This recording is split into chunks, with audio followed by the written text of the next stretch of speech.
That when I was a kid, my idol was Leonardo da Vinci. My concept was that it's not true, it's not possible that this screw have to fix the bone. It have to be different. And then I come to the idea, I get the courage to go to the SPI implant. So today I do more than 100,000 for sure. And I say, you know, in the morning when I pray, and I pray, okay? What I know is that you have to do the best. I never thought about the money, never.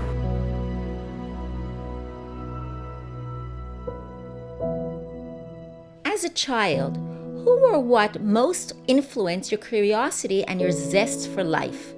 I think that the most important is the mother.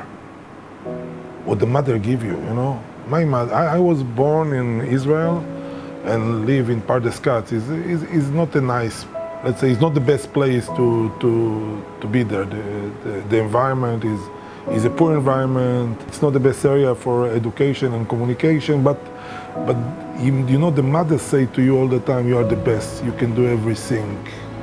Trust God, that's all. Trust God. God will help you. So for mother, give power to your children. It's important. How did you become a dentist?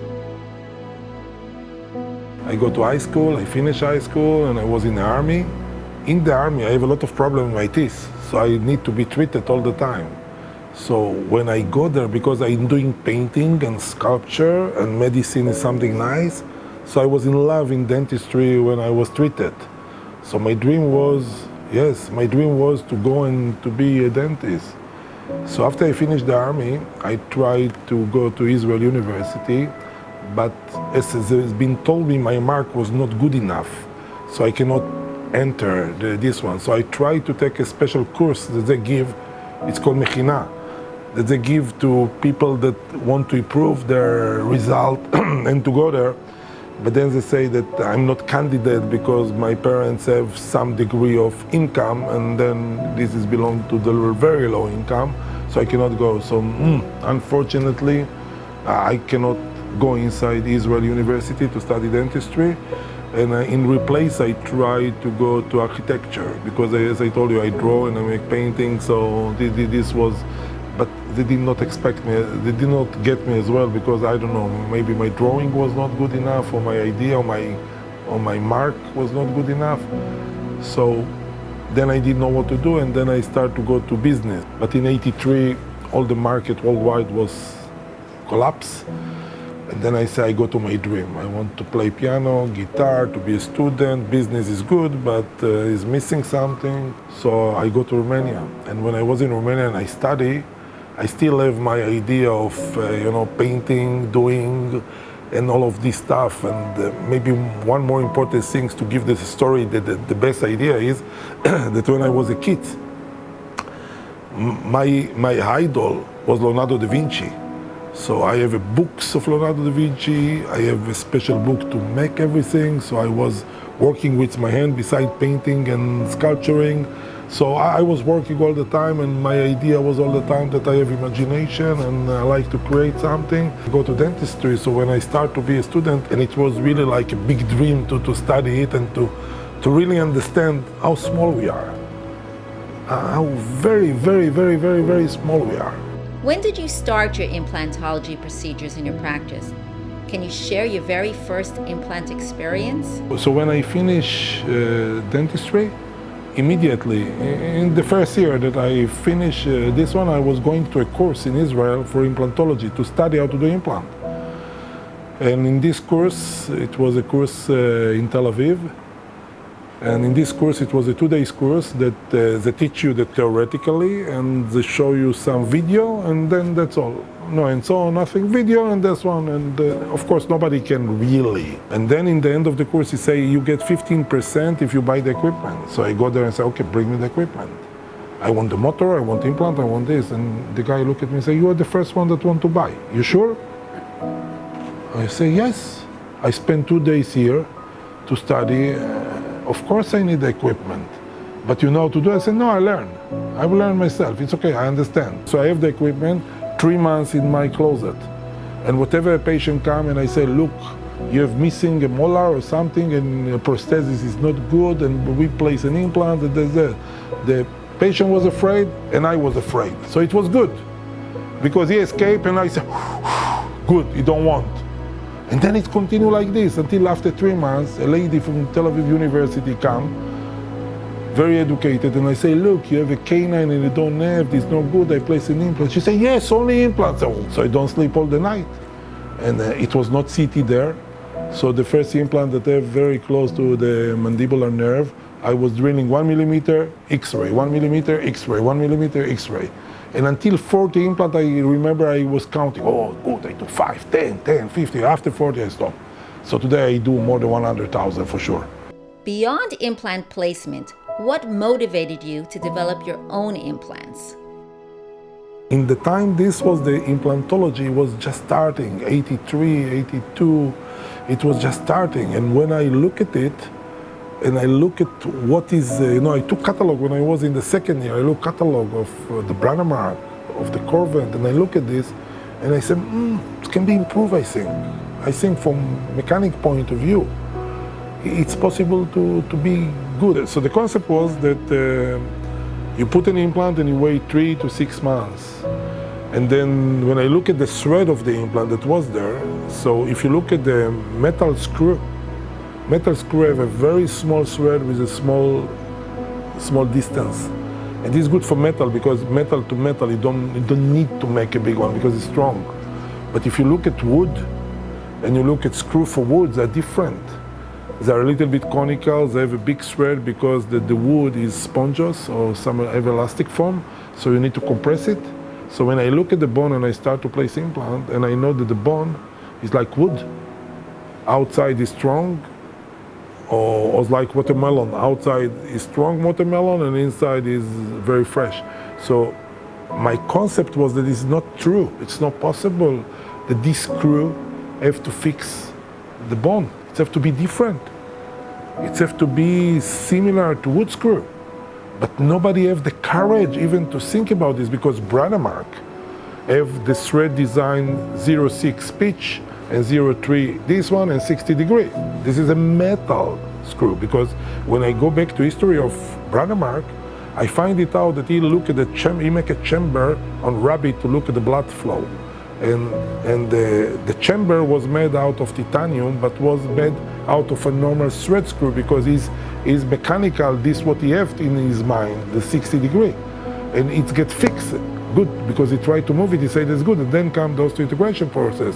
And then he said, wow, it's good, this thread, we don't change it. But this is a big mistake, because you take a normal thread, you see it's good, and you stop there. And then this make problem, because a lot of implant can fail, the success rate was not high.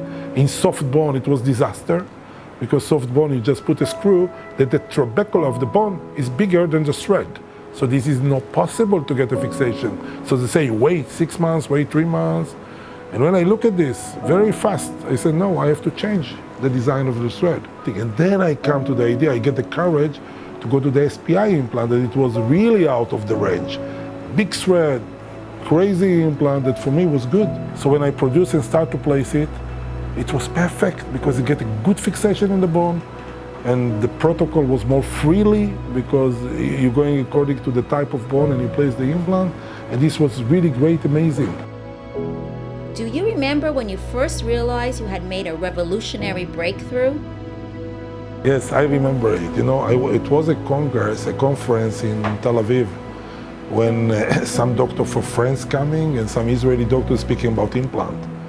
So I was attending this course, and I have a small plastic bag with some prototype of implant and abutment that I was doing. And I sitting on the table, and I remember that some of my friends that study with me and some other, and I showed them this box. They look, I'm working and developing some idea and some this and some this, and everybody start to laugh.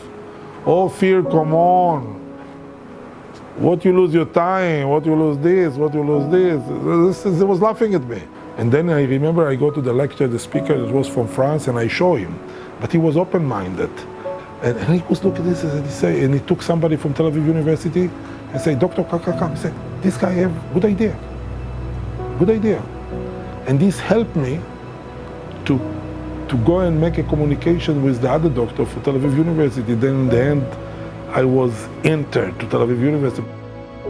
How did you acquire the knowledge and skills that helped you establish Alpha-Bio Tec? When I start to develop it, I have to do surface treatments. So I go to University of Haifa and stay there in the library and ask a lot of people how to do surface treatment. And I go to industrial, STM and a lot of stuff. And I was going all the time to books and read and to speak with people to collect information. What is good manufacturing practice, what is this, because I did not have no information about the world of industrial. In those days, the implant field was growing, okay, and a lot of research was coming. So I was attending all the lecture that was in Israel and abroad. I was a good student. So I would learn and ask people and collect information, and luckily I have good memory and good visual memory. So it's helped me to capture as much as more information. And with this information, I was applied to the product that I want to do. But I did not have a vision of to have a big company. For me, it was, okay, let's make a small company for Israel and to try to put my idea. When I was in Alpha-Bio, it was me and the workers, because I didn't know how to make a company. I didn't know what is HR. You tell me HR, I say, what is this? I did not know. And I see the result is good because I was following the industrial study that surface have to be clean, material have to be the same, American standard ASTM. So I ask people and I collect information and I gather it together, and I think the product was good because we see it now, 30 years. Still in function, still good. The concept of this SPI, this concept of changing for the metal screw that was like the Brandemark type to the type of screw of the SPI with a big thread that can go for immediate loading or can go for good fixation, was influenced all the world. So influenced thousands of companies around the world, and today we see this influence in those products of most of the company. On your journey, what have you learned about success? What I know is that you have to do the best. I never thought about the money, never. It was not interesting me if the company will make money or not make money. For me, it was interesting that the company will have the best product and the best service. Money will come after, this is not important, but this is my focus. It's exactly what I say today to dentists when I teach dentists all around the world. I say, okay, you can make beautiful clinic, you can have a lot of reward. This is nothing. This will not make you successful. You want to be successful, you have to think about any patient that come to you, that this is your father or your mother, and treat them this way. When you treat father and mother, the patients, they will feel it. Then you don't have to take care about nothing. You will be successful because you choose the best material, you choose the best techniques. If you don't look at this, so look for the value. And this is what I try to do. Who would you want your story to inspire the most? It's a lot of kids that have vision and have dream, yes, and they have to understand it's possible to achieve it. It's only if you want, if you have the power inside you, don't care what people say to you or what people don't say to you. If you inside are convinced in what you want to do, go for it, do it. After so many years of dedicated work, has your vision or your mission changed?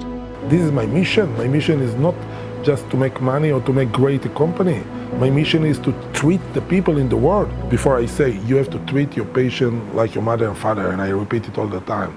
And I say, in the morning when I pray, and I pray, okay? And I say, God, please give me to help my mission to treat the patient. This is the way I come to my clinic, okay? Help me to have my mission in life to treat the patient. And in this pray, in the Ramban pray, they say that if I pray to be treated and not to look at the doctor, at the patient, if he's poor or rich or whatever, just treat him as a human being and as created by God, okay? And just look at him. But the Rambam, he's added something. He say, if they have doctor that know better than me, please help them to teach me. So this is part of the pray. So if I pray this, and the other doctor that have knowledge will share it with me, of course I have to share my knowledge with everybody. So this is the reason what I do in my clinic. People can come here and watch any doctor, it's not cost them money. they can come here and stay with me and watch. And it's free, because this is the prayer that I pray, so I have to fulfill it for the other people as well. And if everybody will do it, our world will be better, and our medical treatment will be better, and everybody will win. That's all.